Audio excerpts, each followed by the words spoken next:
이제 자세히 실게 될 것입니다. 인도네시아, 캄보디아 현지인을 위한 안 입는 옷을 모으기를 원합니다. 인도네시아, 캄보디아 현지 선교사님이 저희 교회에 연락이 왔습니다.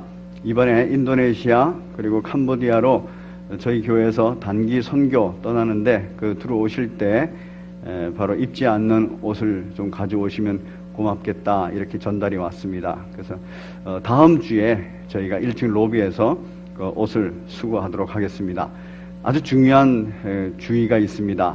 뭐냐면 인도네시아하고 캄보디아가 더운 나라이기 때문에 여름 옷을 가져오셔야 됩니다. 또 겨울이라고, 지금 우리가 겨울이라고 겨울 옷을 가져오시면은 인도네시아하고 캄보디아에서 사용을 못합니다. 그리고 기억하셔서 여름 옷 중에서 깨끗하고 또 좋은 옷인데 안 입는 옷 있으면 다 모아서 그렇게 다음 주에 가져오시면 감사하겠습니다. 네, 오늘 주께서 영의 양식으로 허락하여 주신 하나님의 말씀 함께 교독하겠습니다. 하나님 말씀은 마태복음 1장 21절부터 23절까지 말씀입니다. 21절을 제가 먼저 읽겠습니다. 아들을 낳으리니 이름을 예수라 하라. 이는 그가 자기 백성을 그들의 죄에서 구원할 자이심이라 하니라.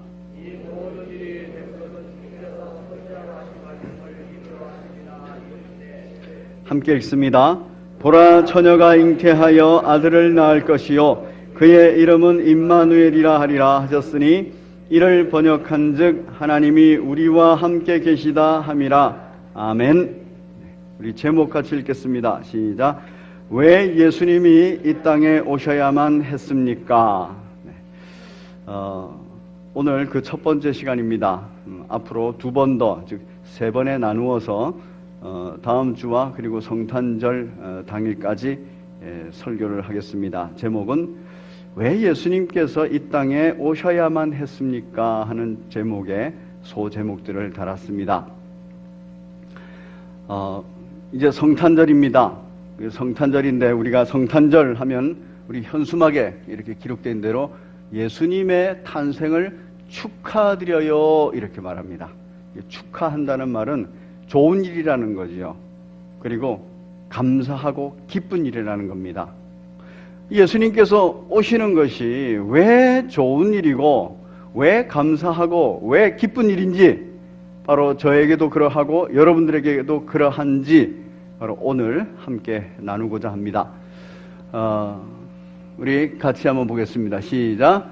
왜 예수님이 이 땅에 오셔야만 했습니까? 우리가 오지 말라고 하는데 억지로 오면 그 불청객이죠. 그렇죠? 그런데 막 마음 가운데서 오셨으면 좋겠다 하는데 그쪽에서도 거절을 해도 그래도 그게 마음이 상하는 겁니다. 내 마음 가운데 오셨으면 좋겠다, 너무 만나면 좋겠다 이런 생각을 가지고 있는데 그분이 딱 오신다면 아주 기쁘고 감사하고 행복한 만남이 되는 것입니다. 우리 예수님께서 오셔야만 되는 이유는 바로 우리가 오셨으면 하는 바람이 있어서 그래요. 왜 오셨으면 하는 바람이 있느냐 하면 이분이 오셔서 하시는 일이 있기 때문입니다. 어떤 일을 하시는가? 시작. 자기 백성을 그들의 죄에서 구원해야 하기 때문입니다. 우리 예수님께서 오셔야만 되는 이유 바로 오늘 본문 21절 같이 읽겠습니다. 시작. 아들을 낳으리니 이름을 예수라 하라. 이는 그가 자기 백성을 그들의 죄에서 구원할 자이심이라 하니라. 자기 백성이라 그러면 창세전에 선택되어 있는 하나님의 백성입니다. 그리고 자기 백성 이러면 바로 오늘날 저와 여러분들입니다. 저와 여러분들을 위해서 오셨다는데 무슨 이유냐 하면은 저와 여러분들의 죄, 그 죄에서부터 구원하시기 위해서 오셨다는 거예요. 여러분, 죄 가운데서 구원받는다는 거, 그게 우리들에게 그렇게 중요하고 감사하고 기쁜 일인가요? 함께 막 박수치면서 축하할 일인가요? 왜 그것이 감사하고 기쁘고 축하할 일입니까? 죄가 뭔지를 알아야 돼요. 그래서 죄 가운데 있다는 게 뭔지를 알아야 되고, 죄 가운데서 벗어났다는 것이 어떤 큰 감사의 이유가 되고 조건이 되는지를 알게 되어야 됩니다. 죄가 뭐냐 하는 부분이에요. 이 부분에 대해서 우리가 아주 깊이 예민하게 실감나게 이해하지 못하면 죄로부터 구원받았다는 것도 그것도 그렇게 감사의 큰 감사의 제목이 되거나 기쁨이 제목이 되거나 막 축하할 제목이 되지를 못합니다. 죄가 뭐냐 하는 거예요. 저와 여러분들이 그 죄라고 말하는 그것에서 어떤 곳에서 구원을 받았느냐 하는 겁니다. 죄란 무엇입니까? 이 죄라는 단어는 히브리어로 하타 이렇게도 말하고 헬라어로는 하마르티아 이렇게 말합니다.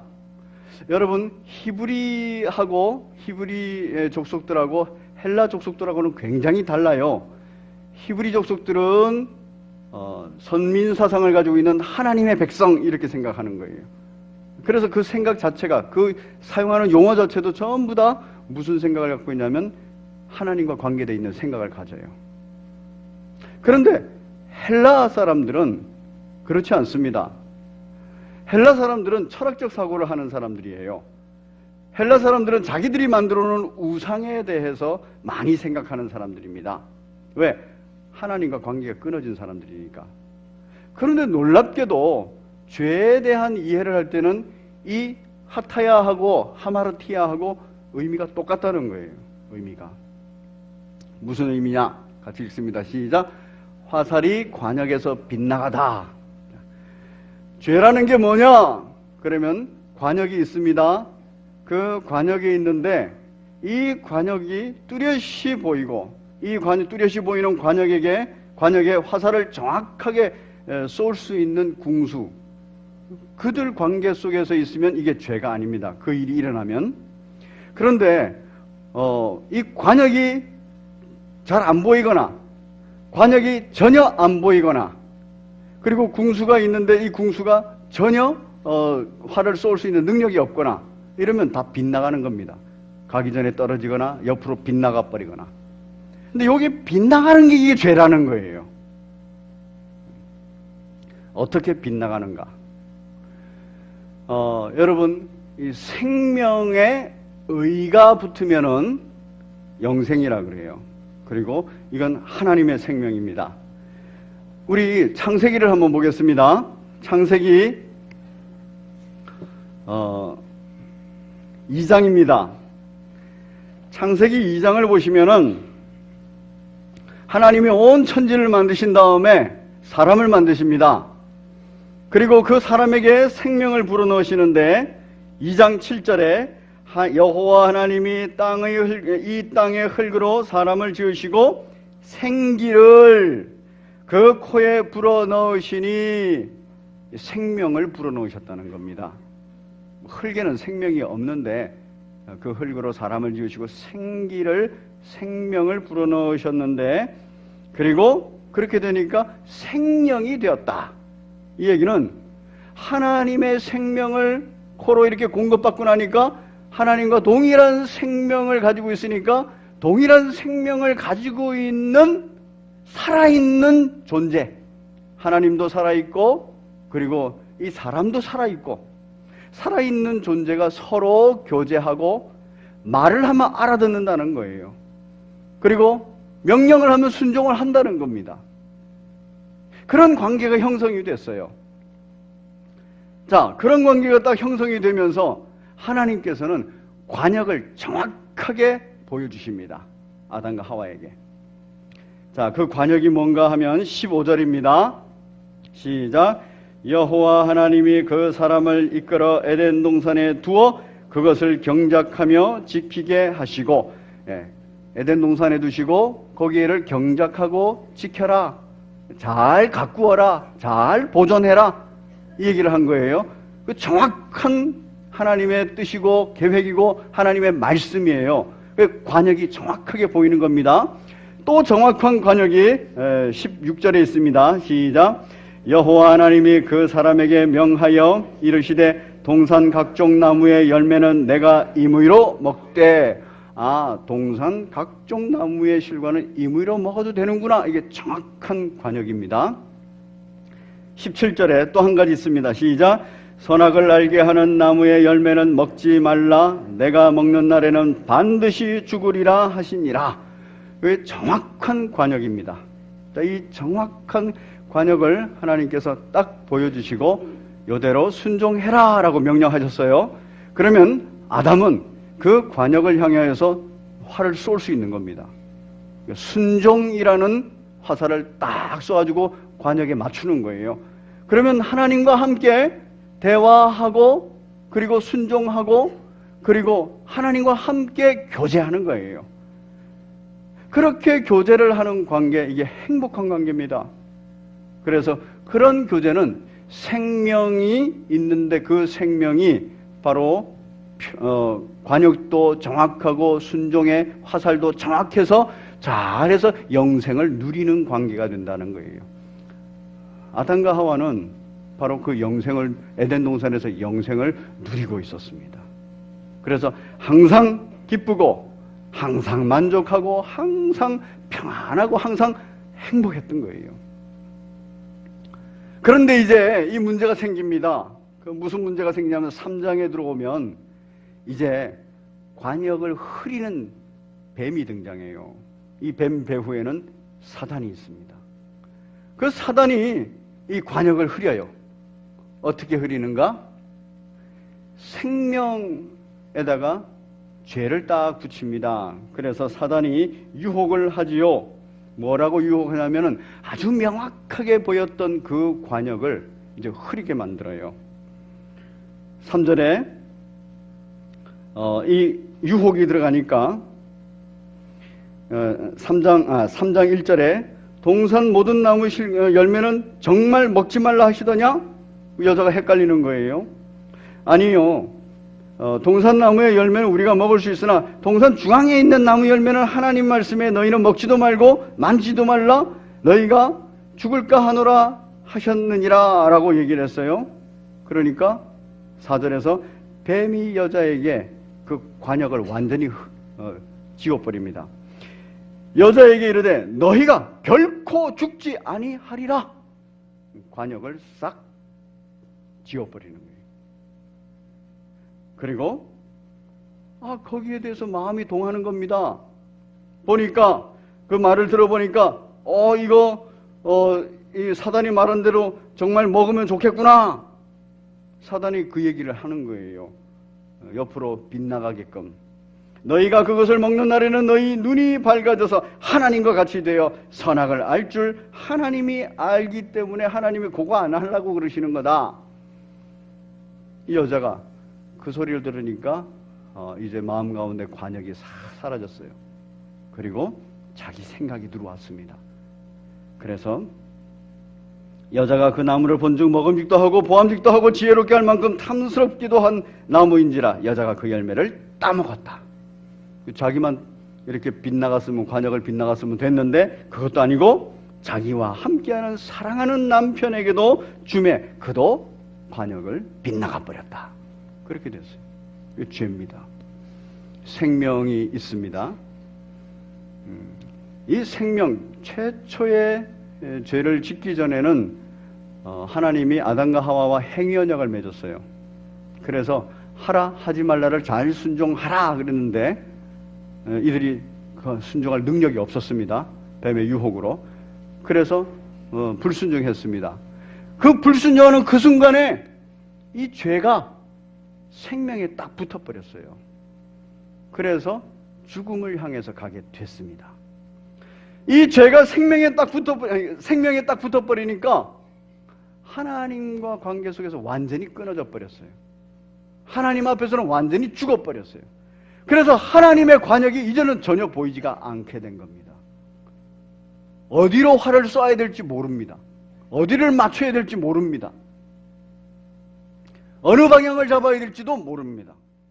하나님과의 관계 속에서 죽어버렸기 때문에. 그리고 우리의 육체는 어떻게 됐습니까? 죽음을 향해서 달려가게 됐어요.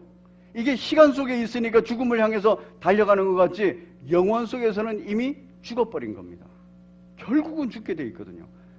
우리 중에 누구 한 사람도, 인생 중에 어느 누구도 영원히 살 사람이 있습니까? 없습니다. 결국 죽게 돼 있어요. 영원에서 딱 보면 이 죽은 겁니다.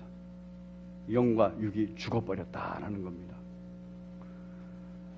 이 생명에 딱 붙어버리니까 생명으로 번성되어지는 모든 것에 다 죄가 붙어버렸어요. 그래서 생명의 연장선상에 있는 자식들, 이들에게 동일하게 죄가 전달되게 됐어요. 유전된다 이런 표현입니다. 바로 내 생명에 붙어버렸구나. 그래서 이 죄가 생명의 연장선상에 있는 바로 내 자식들에게도 그냥 전달이 돼버렸구나. 모든 인류가 죄 가운데 있게 됐다는 것입니다. 모든 인류가 하나님 앞에서 죽어버렸고 모든 인류가 이제 육체적으로도 결국 죽게 되어 있는 자리에 있다는 겁니다. 바로 그게 죄입니다. 그러면 죽는다는 것이 죄라면은 그 죄가 그럼 죽는다는 게 뭐냐 하는 게 중요하죠. 그래야 이것 때문에 예수님이 오셨는데 예수님이 오신 이유가 우리들에게 감사가 되고 기쁨이 될 거 아닙니까? 여러분, 생명이 딱 생겨나면은 자아가 생깁니다. 자아. 내가 생각하고 내가 판단하고 내가 결정하는 자아가 생기죠. 그런데 생명의 의가 딱 붙어 있을 때는, 하나님의 뜻과 계획이 딱 붙어 있을 때는 하나님과 교제하면서 내가 생각하고 판단하고 결정해요. 그래서 관역을 보고 관역을 향해서 정확하게 활을 쏩니다. 그런데 이 생명이 죄하고 딱 붙어버리면은 그때부터는 바로 이 자아가 죄하고 관련을 합니다. 그래서 죄된 생각, 죄된 판단, 죄된 결정을 하는 겁니다. 자기뿐만 아니라 자기 자녀에게도, 자기 가족뿐만 아니라 주변에도 이 죄된 생각, 죄된 판단, 죄된 결정을 계속 주변에 영향을 끼치는 겁니다. 자아라는 겁니다.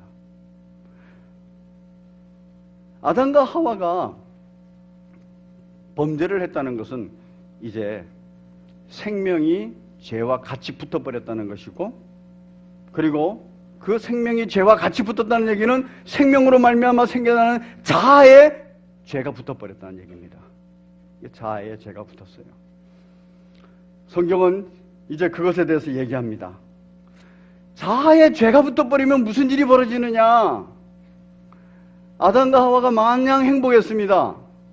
그런데 자아에, 생명에 죄가 붙어버리고 자아에 죄가 붙어버리니까 이제 고통이 시작됐어요. 무슨 고통? 수치를 알게 되는 고통. 여러분, 수치스러운 거 고통스럽지 않습니까? 내가 수치를 겪게 되면. 두 번째는 내 뼈 중에 뼈요 살 중에 살이라고 말했던 그 여인에 대해서 미워하고 저주하게 됐어요. 오히려 하나님 앞에서도 핑계하고 하나님을 원망하게 됐어요. 아버지께서, 하나님께서 주신 여자가 나를 이렇게 타락하게 했습니다. 원망하게 됐어요. 여러분, 사람을 원망하고 상황과 환경을 불평하고 이러면은 그 원망하고 불평하는 사람이 고통스럽습니다. 그 고통에 들어갔어요. 생명에 죄가 붙었다는 것, 자아에 죄가 붙었다는 것은 이제 자기 생각과 판단과 그리고 결정하는 모든 것 속에서 고통이 따르게 됐다는 겁니다. 우리 하나님께서 정확하게 이제 이 징계하십니다. 어떤 고통이 주어졌냐면은 여자에게 고통이 주어졌어요. 원래 에덴 동산에서 행복하게 살 때는 그때는 출산을 많이 했어요. 왜냐하면 생육하고 번성하라 했기 때문에. 그런데 이제는 출산을 하는 건 하는데, 생육하고 번성하기는 하는데, 이제 생육하고 번성하는 과정에서 고통이, 산고가 따르게 됐다는 겁니다. 그래서 출산의 고통, 그리고 키우는 고통이 따르게 된 거예요. 그런데 더 심각한 고통은 뭐냐 하면은 우리 같이 한번 읽어보겠습니다. 우리 16절입니다. 3장 16절. 시작. 또 여자에게 이르시되 내가 내게 임신하는 고통을 크게 더하리니 내가 수고하고 자식을 낳을 것이며 너는 남편을 원하고 남편은 너를 다스릴 것이니라 하시고. 이전에는 서로 돕는 배필이었어요. 서로 하나가 되는 관계였습니다. 그런데 이제는 꼭 주정관계처럼 됐어요. 남편을 사모하는 마음을 준 거예요. 그런데 그 남편은 어떤 남편이냐면 나를 막 사랑해주는 남편이 아니고 나를 막 지배하는, 나를 외면하는, 나를 종처럼 부리는, 나를 핍박하는 그런 남편이에요. 그런 남편을 사모하자니 얼마나 고통스럽겠습니까? 말 안 듣는 남편 계속해서 사모하고 이런 마음이 막 올라오면 어때요? 그거 어쩔 수가 없어요. 고통스러운 상황을 그냥 가는 거죠. 그 남편에 대해서 마음을 딱 끊으려고 해도 이게 안 끊어져요. 왜? 내 생명에 죄가 붙었고 내 자아에 죄가 붙었기 때문에 내가 컨트롤을 못합니다. 남자에게는 어떤 일이 벌어집니까? 죄로 인하여서 땅이 저주를 받았어요. 이전에도 에덴 동산에서도 노동을 했습니다. 나무 열매를 따오는 거, 그리고 동산을 잘 가꾸고 보존하는 거, 이 노동이에요. 그런데 이 노동은 자기 몸에, 자기 체력에 잘 맞는 노동이에요. 그리고 이 노동은 운동 겸 하는 겁니다. 그냥 쉽게 생각하면 소일거리였다 이런 거예요. 소일거리를 하면서 먹고 사는 거예요. 얼마나 즐겁고 행복합니까? 그런데 이제 땅이 저주를 받아버렸기 때문에 소일거리로 생각하고 먹고 살면 안 되는 거예요. 굶어 죽습니다. 그래서 노동하는 고통이 주어졌습니다. 그래서 17절에 보니까 평생의 수고를 하여야 그 소산을 먹으리라. 그래서 노동하는 고통이 주어졌습니다. 세상이 발전하고 문명이 발전하면요, 남자만 이 노동하는 고통을 겪는 거 아니죠? 남자만 해가지고도 안 되는 거예요. 그거 갖고도 못 먹고 사는 겁니다. 그거 갖고도 자기 욕망을 채울 수가 없는 겁니다. 그래서 아내도 나가서 돈을 벌어야 돼요. 그래야 먹고 살고 그래야 자기 욕망을 채우면서 살 수 있거든요. 이게 죄입니다. 이제 남편도 아내도 돈 벌러 다 나가면은 자식들도 얼마나 고통스럽습니까? 온 집안이 다 고통 가운데 있게 되는 거예요. 왜? 절제할 수 없는 욕망이 있으니까. 내가 컨트롤하지 못하는 내 욕망이 있으니까. 죄입니다. 엄청난 고통입니다. 여기에서 고통이 머물지 않습니다. 이 고통은 어디로까지 가느냐 하면은 4장에 나오는 가인과 아벨, 그 형제의 사건까지 가요. 아벨은 하나님께서 말씀하신 그 관역이 딱 잘 보인 사람이에요. 그리고 그 관역을 향해서 순종의 활을 쏠 수 있는 사람이었어요. 정말 은혜를 받은 사람이지요. 그래서 그런 제사를 드릴 때 하나님이 원하시는 제사를 드립니다. 피의 제사, 번제를 드립니다.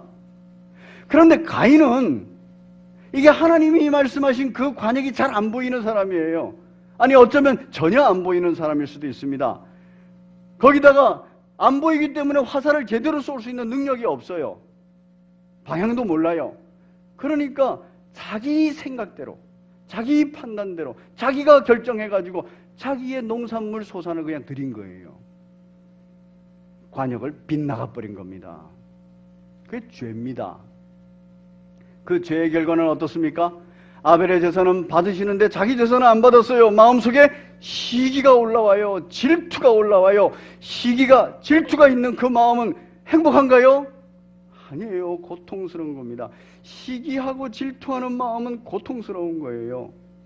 그리고 그를 딱 괴롭히고 싶어요. 그리고 그를 괴롭히면 그가 괴로움을 당하죠. 아벨은 행복할까요? 시기 질투를 받는 사람 행복하지 않습니다. 괴로움을 당하거든요. 죄입니다. 이게 고통이에요. 하나님께서는 그 마음을 알고 있었어요. 그래서 뭐라고 말씀하시는가? 6절에 4장 5절과 6절을 보면 가인이 그의 재물은 받지 아니하신지라 가인이 몹시 분하여 안색이 변하니, 이 마음의 분이 막 올라오는 겁니다. 얼굴까지 표현이 되는 거예요. 여호와께서 가인에게 이르시되 내가 분하여 하면 어찌 됨이냐, 안색이 변하면 어찌 됨이냐 하면서 말씀하시기를, 내가 선을 행하면 어찌 낯을 들지 못하겠느냐, 선을 행하지 아니하면 죄가 문 앞에 엎드려져 있느니라. 죄가 너를 원하나 너는 죄를 다스릴지니라. 그런데 그 죄가 다스려지는가요? 그 마음이 평강을 이루는가요? 가인의 마음이 평안해졌고 가인의 그 죄성, 분노가 다스려질 수 있었으면 살인을 하지 않습니다. 그런데 이게 자기 마음대로 안 되는 거예요. 안 되는 거예요. 남을 미워하고 시기하고 질투하고 분노하는 거, 그거 자기 마음대로 안 되지 않습니까? 그런데 그 고통은 고스란히 내가 겪습니다. 그 고통을 너무너무 참기 어려우니까 그 상대방에게 막 공격하고 나갑니다. 그러니까 함께 다 고통스러운 거예요. 부부가 아내가 남편에게, 남편이 아내에게, 부모가 자식에게, 가정이 또 다른 가정에게 그 고통을 막 서로 남발을 하는 겁니다. 이게 죄입니다. 이 죄의 늪, 이 죽음의 그림자, 인생은 여기에서 벗어날 수가 없어요. 그래서 그 다음에 이제 가인의 자손들이 나오는데, 이 가인의 자손들은 복수에 대한, 라멕, 가인의 자손 라멕은 복수에 대한 고통을 겪습니다.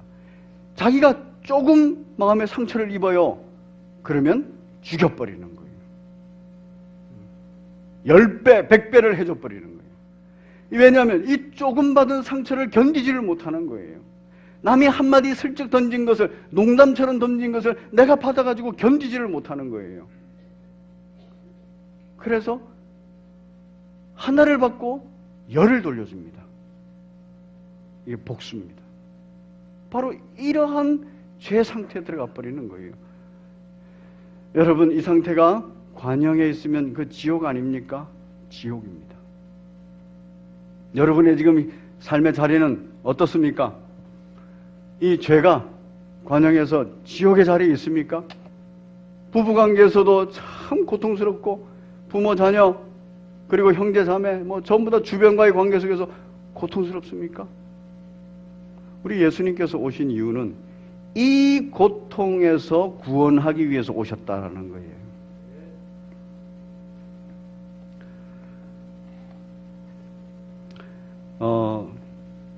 이 책 중에 제목이 딱 마음에 들어서 제가 사서 읽었는데, 이 책은 그 종교 서적이 아닙니다. 기독교 서적이 아니고 경영학 서적입니다. 그리고 자기 개발 서적이에요. 그런데 제목이 뭐냐면 에고, 즉 자아, 이게 적이라는 거예요. 왜 이 에고, 이 자아가 적입니까? 죄가 붙어 있으니까. 왜 이 에고, 이 자아가 적입니까? 생명에 죄가 붙어 있고 그 생명 위에 기반을 두고 있기 때문에.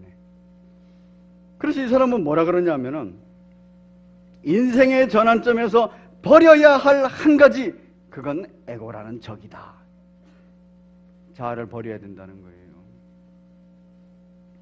그런데 우리들은 흔히 이런 말 하죠. 자아를 살려야 된다. 자아를 성취해야 된다. 자아를 발견해야 된다. 그런 얘기 합니다. 아이를 교육할 때도 아이의 자아를 개발해야 됩니다. 이렇게 말합니다. 그런데 성경도 그러하고 이 책도, 이 세상 사람들이 짓는 이 책도 그러합니다. 자아는 살리는 게 아닙니다. 그건 적입니다. 그렇게 말을 하는 거예요. 왜? 그 자아가 죄를 기반으로 하기 때문에. 그 자아가 죄된 생명을 기반으로 하고 있기 때문에. 의인은 그걸 알아요. 그래서 죄된 자아는 죽여야 된다는 겁니다. 자아가, 우리 인생에 있어서 자아가 만들어지는 시기가 있다고 하죠. 그래서 요즘에 말하면 미운 4살, 그렇죠? 그 왜 밉습니까? 그게 그전에는 말 잘 듣다가 귀염 떨다가 요게 나이가 조금 드니까 뭔가를 아는 거예요. 자기 생각이 들어가는 거예요. 자기가 갖고 싶은 게 생긴 거예요. 근데 그 갖고 싶은 게 위험한 걸 수도 있단 말이에요. 가지면 안 되는 걸 수도 있어요. 근데 그 갖고 싶은 거를 그전에는 가지지 마라 이러면은 네 이러면서 안 가졌는데 이제 자아가 딱 생기면 그걸 막 가지려고 때를 쓰는 겁니다. 사춘기가 있죠. 그 사춘기 때도 자기 생각에 판단에 결정에 하고 싶은 게 있는 거예요. 그런데 그게 다 좋은 거면 되는데 그렇지 않은 것이 많이 있지 않습니까? 그래서 부모가 그걸 막아요. 못하게 합니다. 학교에서도 못하게 하고 막 못하게 해요. 그러면 그거를 못 견디는 거예요. 그래서 집도 나가고 가출도 하고 그리고 방황도 하고 이러는 겁니다. 자아가 형성된다는 것은 그런 의미예요. 어떤 자아? 죄와 붙어있는 자아. 그리고 죄가 붙어있는 생명 위에 있는 자아. 그래서 의인은 자아 죽이기를 한다는 겁니다. 왜 그렇게 합니까? 어린 아이가 어릴 때 자아를 죽이지 못하고 그냥 살아버리면은 자기 자아를 다 성취시키고 다 사람들에게 말할 때, 그 표현할 때 그 자아를 주변이 다 수용해 주는 거 아닙니다. 그러면 고통이 훨씬 심합니다. 어릴 때는 부모하고 관계 속에서만 자아가 이렇게 안 받아들여지고 다스려지고 이러지만은 이제 좀 더 크면은 친구들과의 관계 속에서 또 더 크면 사회 속에서 내 자아는 이거라서 막 나오는데 그거를 주변이 받아주지 않아요. 그리고 그 주변이 받아주지 않을 뿐만 아니라 틀렸다고 공격을 합니다. 그러면 고통이 훨씬 더 많아집니다. 그렇기 때문에 의인은 알아야 돼요. 그리스도인들은 알아야 됩니다. 어릴 때 자아를 죽여놔야 된다고. 어릴 때 확 꺾어놔야 돼요. 제가 이렇게 말하니까 그 어린애 불쌍해서 어떻게 해요? 내버려두면 더 커서 더 큰 고통 안에 들어갑니다. 그럼 정말 그를 사랑하면 꺾어놔야 돼요. 말귀를 못 알아듣는 나이에 벌써 그게 생기거든요. 그러면은 회초리로 때려서라도 깨닫게 해줘야 돼요. 이거는 금지 명령이구나. 선악과를 따먹지 말라는 금지 명령이구나. 이거는 막 하라는 거구나. 이거를 깨달아야 돼요. 그러지 않으면 그가 더 많은 고통 가운데 들어가 버립니다. 책 그림을 하나 띄워주시겠습니까? 책 사진, 책 및 7년의 밤이라는 정유정 작가가 쓴 장편소설이 있습니다. 이게 한 550페이지 이상 600페이지 가까이 되는 책입니다. 근데 이 책은 영화로도 나왔어요. 장동건 씨가 주연했던 영화입니다. 제목이 똑같습니다. 근데 이 책은 뭘 말하고 있냐면 인간의 원죄가 그 후손들에게 어떤 영향을 주는가 하는 거예요. 여기에 등장하는 사람이 있습니다. 치과 의사인데 아주 멀쩡한 사람이에요. 사회적으로 인정받고 존경받는 사람입니다. 그런데 이 사람은 자기 아내에게 폭력적으로 대해요. 그리고 아내 편을 드는 자기 딸에게 폭력적으로 대합니다. 소시오패스입니다. 그래서 이들은 항상 폭력 아버지, 폭력 남편이 되어 있어요. 그러면서 또 사회적으로 멀쩡하게도 치과 의사로 행세를 합니다. 자기 아내를 자기 소유물로 생각합니다. 자기 자식을, 딸을 소유물로 생각합니다. 언제든지 내 기분에 따라서 폭력 행사를 하기도 하고 잘해주기도 하고 자기 마음대로인 거예요. 이 죄성입니다. 자기 마음을 컨트롤 못해요. 어느 날 아내하고 이혼 과정 중에 있는데 이혼 안 해주겠다 그래요. 사랑해서 안 해주는 게 아니라 너는 내 소유물이기 때문에 내가 너를 버릴 수가 없다. 그런데 그것과 관련해서 아내의 편을 드는 이 딸을 이제 밤중에 때립니다. 너는 왜 내 편을 안 들고 엄마 편을 드느냐? 때립니다. 이 딸이 너무 맞다가 도망갑니다. 막 도망가다가 큰 도로변으로 튀어나가는데 그 도로에 지나는 차가 있어요. 그 차가 박아버립니다. 그래서 거기에 푹 하고 쓰러집니다. 이 차를 운전한 사람은 어떤 사람이냐 하면은 그 사격 선수였는데 이 사람이 이제 어깨를 다치고 팔을 다치면서 사격을 그만둔 거예요. 근데 사격 말고는 아무것도 할 수 아는 게 없으니까 이 사람은 맨날 맨날 술에 빠져가지고 삽니다. 그냥 허랑방탕 해버리고 있어요. 그러던 어느 날 선배의 소개로 직장을 얻어가는 거예요. 그 직장이 바로 그 직장을 얻어가는 그 동네에 가는데 거기에서 가다가 사고가 난 거예요. 근데 문제는 뭐냐면 그때도 운전을 하면서 술을 마신 거예요. 아이가 딱 쓰러졌는데 나와보니까 죽은 줄 알고 가보니까 살아있어요. 숨을 쉬고 그리고 호흡을 합니다. 그리고 말도 합니다. 그런데 딱 생각이 드는 거예요. 아, 내가 지금 음주운전이지. 내가 지금 직장을 얻어서 지금 가는 중인데 이 사고가 나면 직장도 잘리겠지. 직장이 잘리면 나를 기다리는 아내, 또 나를 기다리는 내 자식, 우리 가정이 또 엉망이 되겠지. 이런 생각이 확 들어오는 겁니다. 이게 죄된 생각이에요. 아마 하나님께서 말씀하셨다면 관역을 정확하게 보이시면서 빨리 병원에 가라. 그리고 너는 대가를 지불하라. 이렇겠죠. 그런데 하나님이 안 보이는 거예요. 그래서 그 살아있는 아이를 손으로 이렇게 막아서 죽여버립니다. 그리고 그 아이를 옆에 호수에다가 던져버립니다. 이제 그 여자아이의 아버지가 이 아이를 찾느라고 난리가 났죠. 그 아이는 내가 사랑하는 딸이기 때문에 찾는 게 아니에요. 내 소유물을 누가 가져갔느냐, 내 소유물이 어디 갔느냐, 이걸 찾는 거예요. 그러다가 호수에서 떠오른 딸을 발견했습니다. 경찰이 부검을 다 해보니까 교통사고로 죽었다는 것과 그리고 교통사고로 죽기 직전에 손으로 눌려서 죽었다는 것과 온몸에 타박상이 있다는 것, 그거를 알려줬어요.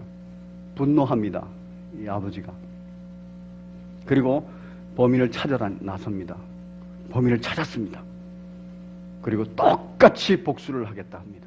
그 모든 과정 중에는 고통이 계속 있어요. 그런데 똑같은 복수는 뭐냐면은 바로 그 사고 낸 그 남자에게는 아들이 있었어요. 요 아들을 죽이겠다는 거예요. 비참하게. 그걸 아버지가 압니다. 그래서 그 아들을 보호하려고 길을 쓰면서 가는데 이 과정 중에서 더 큰 죄를 자꾸 지어요.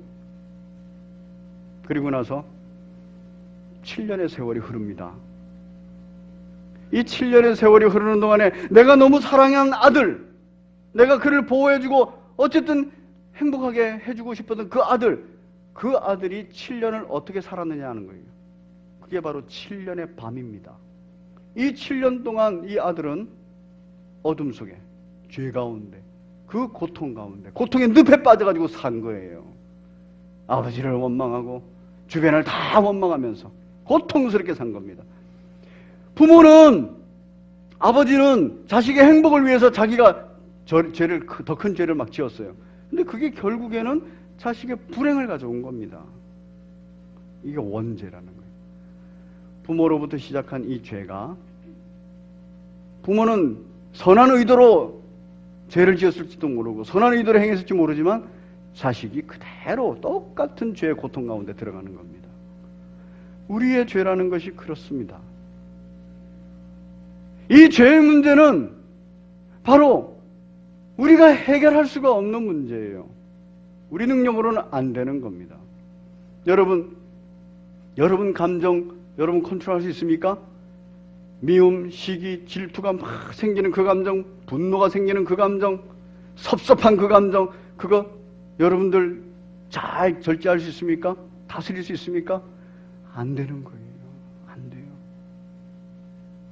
복수하고 싶은 마음, 안 되는 거예요. 탐욕, 돈을 더 갖고 싶은 마음, 명예를 더 갖고 싶은 마음, 그리고 권력을 더 갖고 싶은 마음, 이 욕망은 내가 절제할 수가 없는 겁니다. 우리는 누군가는 관역을 제대로 보지도 못하고 누군가는 관역은 보고 있으나 그 관역에 순종의 화살을 쏠 수 있는 능력이 없어요. 그걸 다 아시는 우리 하나님께서 예수님을 보내신 겁니다. 너희가 능력 없기 때문에, 너희가 이 죄의 고통, 이 죄의 늪에서, 고통의 늪에서 벗어날 수 있는 능력이 없기 때문에 내가 성육신에서 간다. 오셨어요. 오시고 나서 우리의 죄를 다 대신해서 죽으셨습니다. 그런데 문제는 뭐냐면 그 이후에 그럼 다 되느냐는 거예요. 그게 안 된다는 거예요. 그 능력이 없다는 거예요. 왜냐하면 관역은 보여줬는데, 눈은 뜨게 해가지고 관역은 보여줬는데 순종할 수 있는, 화살을 쏠 수 있는 능력이 없는 거예요. 그래서 그 능력을 위해서 성령님, 보혜사 성령님을 보내주시겠다는 겁니다. 그래서 보내주신 거예요. 그래서 성령께서 오시면은 관역도 더 잘 보게 성령께서 조명하시고, 성령께서 오시면 바로 순종의 능력도 주시는 거예요. 그런데 우리의 모습 지금 어떻습니까? 관역 잘 보시는입니까? 그러면 관역을 보면 본 것만큼 딱 순종하는 그 화살을 쏘십니까? 왜 그렇습니까? 우리 예수님께서는 저 초림이 그렇게 해서 오셨는데, 그것 때문에 오셨는데 왜 여전히 저와 여러분들은 인생사의 고통 가운데서, 고통의 늪에서 계속 허우적거리면서 구원받지 못하고 있느냐는 거예요. 그건 성령 충만하지 못해서 그래요. 우리는 지금 놀라운 은혜 가운데 있어요. 예수님께서 오셔서 대속의 죽음을 죽으시는 바람에 우리는 관역을 보게 됐어요. 성경을 통해서 하나님의 뜻이 뭔지, 계획이 뭔지도 알고 있어요. 하나님의 명령이 뭔지도 알고 있어요. 그런데 성령 충만하지 않으면 정확하게 그게 보이지가 않아요. 성령 충만하지 않으면 그걸 향해서 화를, 순종의 화를 정확하게 쏘지를 못합니다. 그래서 여전히 고통 가운데 있는 거예요. 그래서 우리는 기도해야 됩니다. 성령 충만을 놓고 구하라, 찾으라, 문을 두드리라. 성령 충만을 놓고 기도하시는 여러분 되시기를 바랍니다. 그때 우리는 구원받은 자로서 이 구원을 누리게 됩니다. 영생을 소유한 자로서 이 영생을 누리게 됩니다. 정리하겠습니다. 구원이란 이제 뭡니까? 바로 같이 읽습니다. 시작. 십자가의 예수님과 함께 자아가 반드시 죽어야 되는 거예요. 여러분, 자아가 반드시 죽어야 됩니다. 자아를 펄펄 살려놓고는 절대로 십자가에서 예수님께서 죽으신 것과 같이 내가 평안으로 들어갈 수가 없습니다.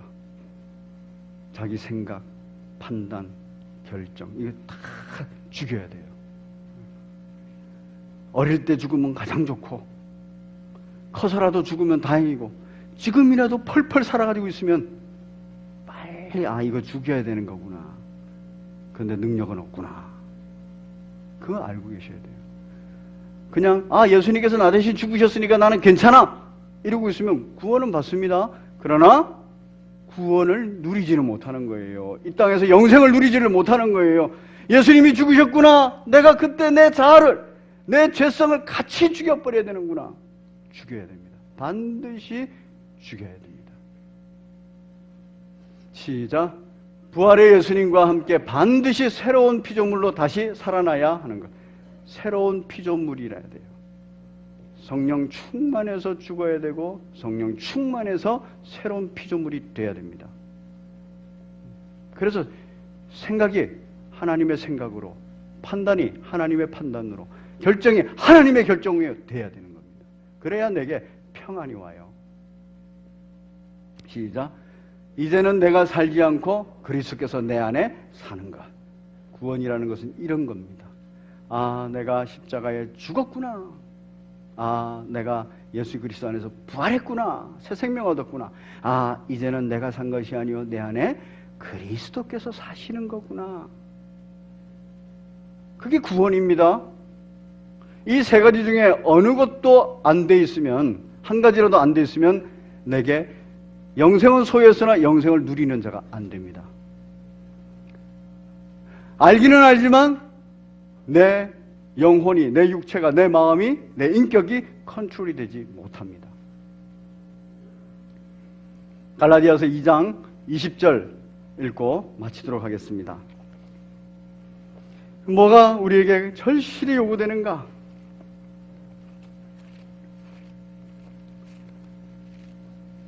2장 20절입니다. 시작. 내가 그리스도와 함께 십자가에 못 박혔나니 그런즉 이제는 내가 사는 것이 아니요 오직 내 안에 그리스도께서 사시는 것이라. 이제 내가 육체 가운데 사는 것은 나를 사랑하사 나를 위하여 자기 자신을 버리신 하나님의 아들을 믿는 믿음 안에 사는 것이라. 아멘. 이렇게 살게 하기 위해서 우리 예수님께서 오신 겁니다. 이렇게 사는 것이 가장 기쁘고 평안하고 만족하고 행복한 우리의 삶이기 때문에 이걸 위해서 예수님께서 오신 거예요. 그래서 그들의 죄로부터 구원하기 위함이라. 그래서 예수님께서 오신 거예요. 예수님께서 오신 것을 헛되이 버리지 마십시오. 예수님께서 이런 이유로 오셨구나. 이제 내가 예수 그리스도 안에서 자아를 죽이고 이제 예수 그리스도 안에서 하나님과 연결되어 있는 그 생명을 다시 회복하고, 그리고 이제는 내가 사는 거 아니에요. 내가 사는 것 아니고 그리스도께서 사시는 것이라. 이걸 믿음으로 받는 겁니다. 이걸 믿음으로 받을 때 그 믿음을 통해서 성령 충만함이 와서 우리가 이 길을, 복된 길, 행복한 길, 그 길을 걷게 됩니다. 그렇게 행복해야, 기쁘고 행복해야 지금 성탄을 축하하는 거예요. 주님 오신 것은 세상 사람은 절대로 축하하지 않습니다. 우리가 주님 오신 것을 축하하는 이유는 바로 이 놀라운 은혜를 주셨기 때문입니다. 우리 함께 찬송가 가사를 생각하시면서 272장 찬송 올리겠습니다. 고통의 멍에 벗으려고, 또 낭패와 실망, 거기서 다시 회복되려고 우리가 이제 주님 앞께로 오는 겁니다. 성령 충만을 구하시고 주 안에서 이제는 내가 산 것이 아니라 내 안에 그리스도께서 사신 그 그리스도